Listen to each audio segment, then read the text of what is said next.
Hello, lords and ladies. Welcome back to Cartoon Hangout, your place for all things cartoon.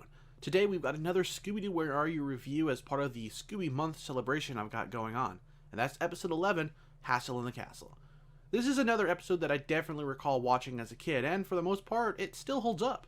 It's nothing hugely special, mind you, but if you want to see the gang get chased around by a dude who can unnaturally switch from vampire to Frankenstein's monster to a werewolf, you'll get some amount of enjoyment from this episode.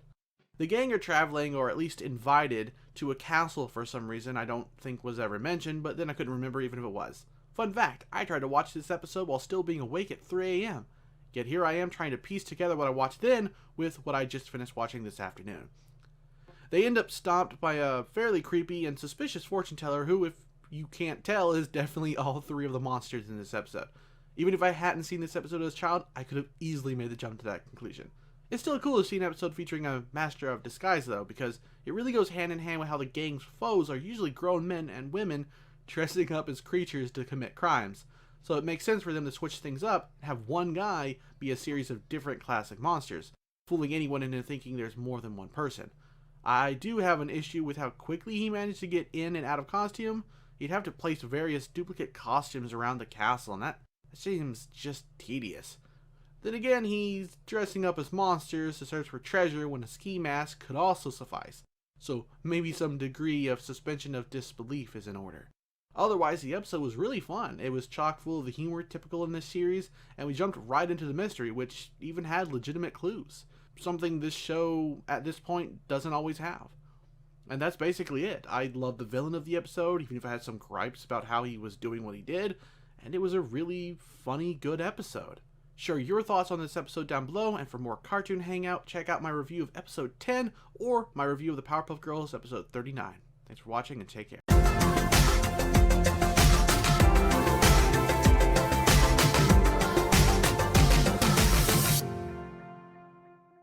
Hello, lords and ladies. Welcome back to Cartoon Hangout, your place for all things cartoon.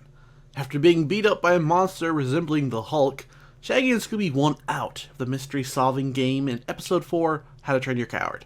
And much like the title suggests, beyond being a movie title reference, they'll be training their replacements. I really love the concept for the episode, as you would imagine two big chickens wouldn't stand for their lives being put on the line on a weekly basis. It also brings to mind the opening to the god-awful live-action Scooby-Doo movie where the gang all split. Don't worry, Beakle Scooby-Doo handles it far better. If Beakle Scooby-Doo has made a name for itself for breaking down the classic Scooby-Doo tropes, then this one does the same for itself, with scenes where Shaggy essentially explains him and Scooby throwing monsters off their guard by not looking scared, all so their replacements can learn. This concept leads to many of the episode's laughs, and I couldn't be happier. The plot also reinforces the old belief of the franchise that Scooby and Shaggy are the glue that holds the gang together. While it doesn't go to the extremes past iterations have gone to in order to show that, it does play around with the two cowards' refusal to do anything scary being what helps solve mysteries. That's enforced when Shaggy's replacement voices his opinion that the treasure they find is the remains of past victims, which leads to the gang exploring that path instead of looking at other possibilities. Shaggy and Scooby being replaced wouldn't be as much fun if their replacements weren't a joy themselves. Morley and Bumpy are what I would imagine a modern version of the characters of Scooby-Doo looking like if they'd never existed until now. A hipster and his tiny dog. Well, no Shaggy or Scooby, the two are funny as heck watching and trying to understand what their roles even are. We haven't talked about the villain though. Well, it's a vampire. Another monster far too generic for me to look into. I don't think it's based on anything, really. Maybe the plot resembles a classic episode, but I can't be bothered to look. It's a decent monster for the episode. Once again, turns out to be someone far larger than the actual costume, the sheriff. His motive? Scaring people away and taking their money. Simple as that. While not the most exciting or intricate of plans, it's a scene where they question who carries behind gold that makes it all worth it.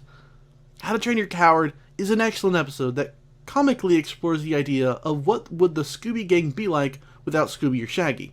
While their return to the gang isn't as grand or emotional as I'd have liked, I think something else should have spurred them to action, I do think their writers handled it all with love and respect. In conclusion, a must-watch episode. You can hopefully find these episodes on Boomerang's app eventually, but for now, sadly, places like Kim Cartoon are your best hopes. Do not visit Kiss Cartoon. Apparently, it got taken over, and will give you viruses if you aren't careful. Anyway, if you've seen the episode, sound off below with your thoughts. What do you think of Shaggy and Scooby's replacement? Would you want to see them appear again, or maybe come back with their own group? Let me know. And if you'd be so kind, please check out my merch store or Patreon if you'd like to support the channel. Even $1 a month would be greatly appreciated and would help me. Scroll down to the description for links to those. Thanks for watching, and take care.